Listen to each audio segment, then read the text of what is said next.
तो हमने last class में देखा था variation of pressure due to gravity. वहाँ पे हमने देखा था कि ए और बी अगर दो पॉइंट्स हैं, उनके बीच में आपका हाइट कितना है, बी आपका एच हाइट नीचे है ए से।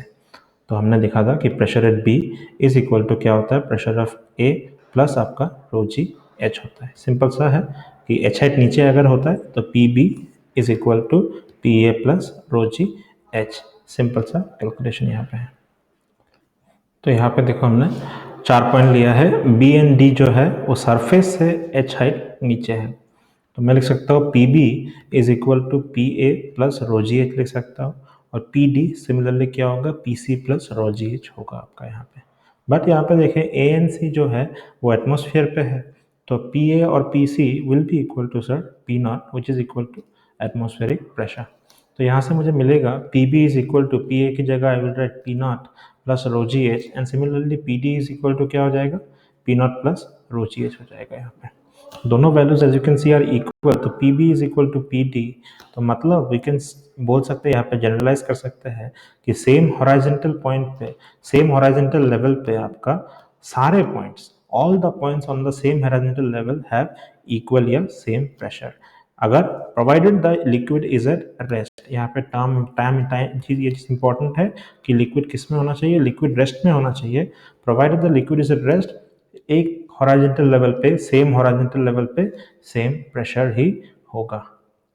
तो यहाँ पे एक हम लोग सिंपल सा एग्जांपल दिखता है। 3 शेप कंटेनर दिए हुए, अलग अलग शेप से तीनों का दिख रहा है। ए बी सी जो है ये बॉटम पॉइंट है इनके, और सब हर जगह में हाइट ऑफ जो लिक्विड है वो क्या है, एच है। यहाँ पे भी एच है, यहाँ पे भी एच है, और यहाँ पे भी एच है।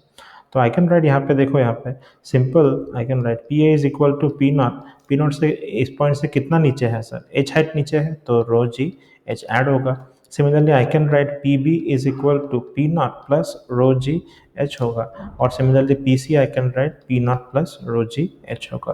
तो clearly P A is equal to P B is equal to P C. That is, यहाँ पे इसका बोलना क्या चाह रहा है कि लाइक सर द बॉटम में जो प्रेशर है वो सिर्फ हाइट पे डिपेंड करता है, वो शेप पे डिपेंड करता ही नहीं है।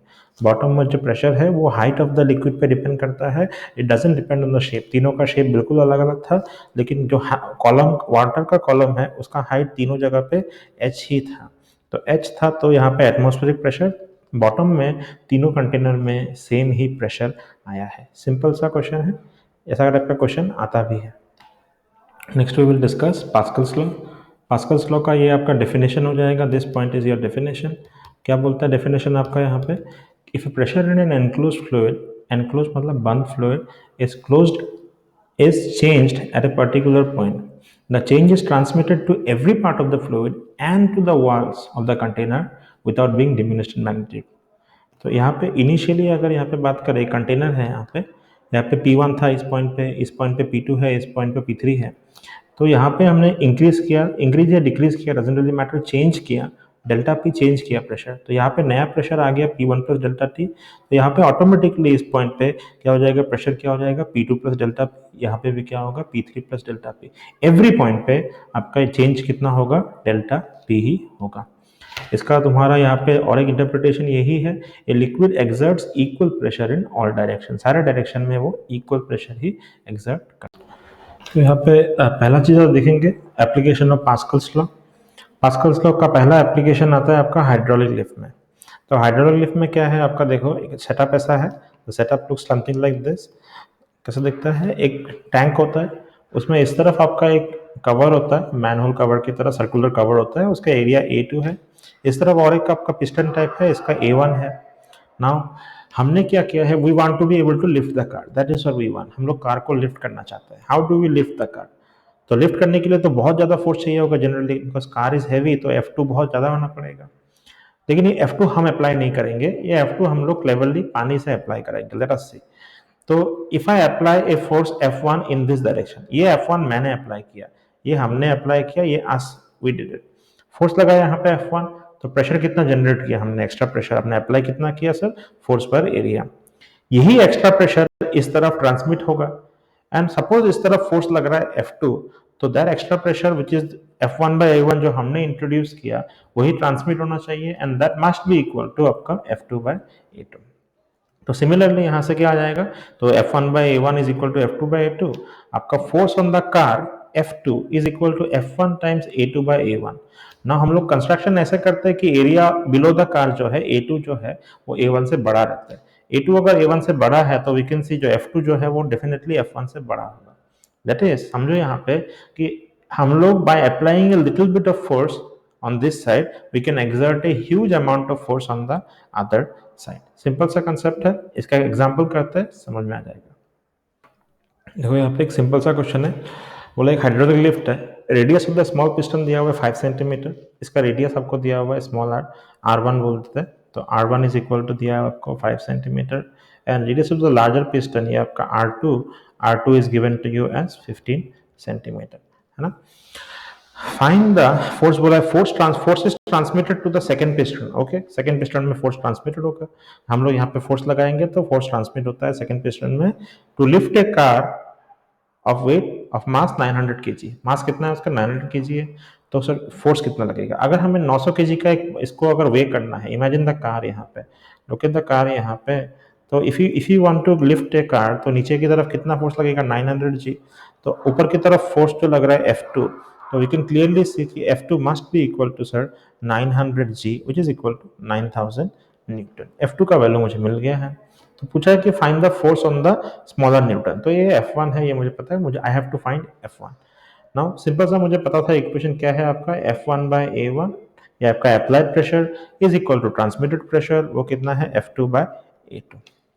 वैल्यू डालते हैं सबका, F1 का value I don't know, area of the first piston कितना हो जाएगा, ये हो जाएगा sir pi into R1 square is equal to F2/पाई इंटू R2 स्क्वायर, यहाँ पे ठीक है यार। तो यहाँ पे सबका वैल्यू डालते हैं, पाई टाइम्स R1 कितना है, R1 है 5 सेंटीमीटर, तो ये हो जाएगा 5 square centimetre square is equal to F2/ये हो जाएगा pi into 15 centimetre, 15 square centimetre square, cancel cancel, pi pi cancel, तो यहाँ पे आ जाएगा F1 इज इक्वल टू 25/15 स्क्वायर इज 225 इंटू F2 कितना चाहिए हमें, 9000 न्यूटन, ये हो जाएगा 9 और यहाँ पे आ जाएगा आपका 1000, तो फोर्स कितना लगा हमें, 1000 न्यूटन फोर्स हमें लगा। तो काफी क्लियर डेमोन्स्ट्रेशन है। देख हमने एक 900 केजी वेट का, 900 केजी मास का, जिसके लिए हमें जनरली चाहिए था 9000 Newton, we were able to lift that car by only applying 1000 newton। this is a very very good application of आपका पास्कल। हाँ, तो look at the setup here, the setup is called the Torricelli experiment, और ये apparatus है, इसका नाम है आपका बैरोमीटर, सुना होगा, हम लोग प्रेशर मेजर करते हैं यूजिंग ए बैरोमीटर, एटमॉस्फेरिक प्रेशर। तो क्या किया है यहाँ पे समझेंगे, एक आपका ये था, आपका मर्क्यूरी था, ये आपका एक मर्क्यूरी के कंटेनर में, मर्क्यूरी के फ्रेम में हमने एक मर्क्यूरी से एक टेस्ट ट्यूब को फिल किया, फिर व्हाइल इट वाज फिल्ड हमने इसको उल्टा कर दिया। ना उल्टा कर देने से क्या होता है, अंदर ही रख के हमने इसको उल्टा कर दिया, तो क्या होगा, मर्क्यूरी थोड़ा सा नीचे उतर आएगा, जैसे कि यहाँ पे दिख रहा है मर्क्यूरी का लेवल थोड़ा नीचे उतर आया, और यहाँ पे क्या बना है सर, वैक्यूम बना है। तो let us assign some point, हमने यहाँ पे असाइन कर दिया है 2 पॉइंट ए और बी, असाइन किया है, यहाँ पे एक पॉइंट असाइन करते हैं सर सी।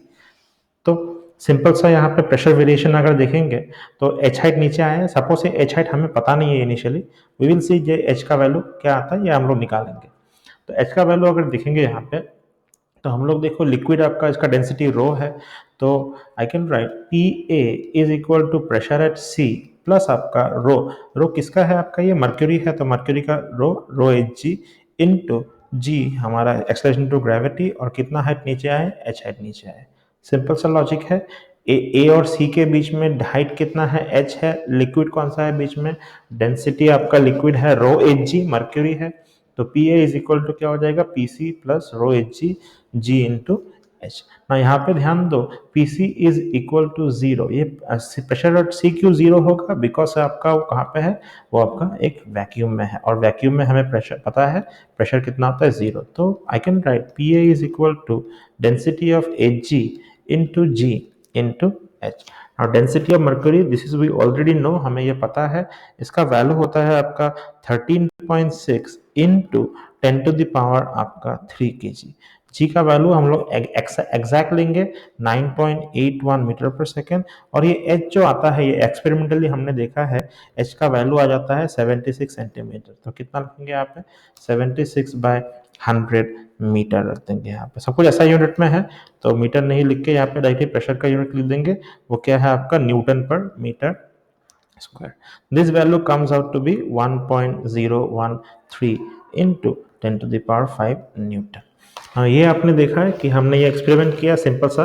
पी ए का वैल्यू कितना आया, पी ए ना, यहाँ पे पी बी देखेंगे, ए और B, look at A and B, they are the same horizontal level, तो I can write sir pressure at B is equal to pressure at A Q, because they are the same horizontal, right, is equal to P naught।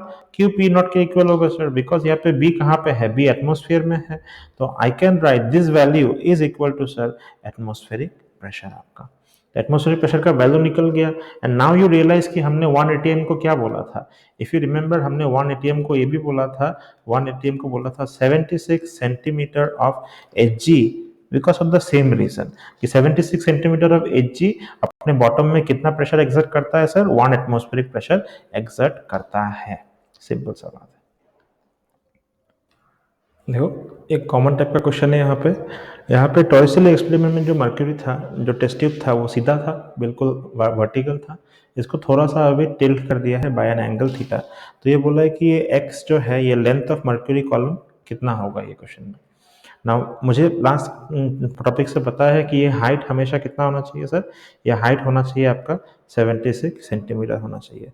तो simple Pythagoras law से हमने इसको x ले लिया है, ये theta, तो बेटा ये भी आपका theta, and we can simply make the calculation कि sir x cos theta is equal to क्या होना चाहिए, h होना चाहिए। तो आपका लेंथ ऑफ मर्क्यूरी कॉलम कितना हो जाएगा, h by cos theta, h आपका है 76 सेंटीमीटर बाय cos थीटा। यहाँ पे थीटा का वैल्यू डालो, आपको आंसर निकल के आ जाएगा। ध्यान देना है x नहीं है, आंसर क्या है सर, हाइट हमेशा 76 सेंटीमीटर होना चाहिए। तो हाइट अगर 76 सेंटीमीटर होना चाहिए, तो ये x और h के बीच में रिलेशन क्या होगा, x cos theta is equal to h, ये रिलेशन आएगा, विच इंप्लाइज आपका x इज इक्वल टू कितना, h by cos theta. h हमें पता है 76 सेंटीमीटर ही होता है।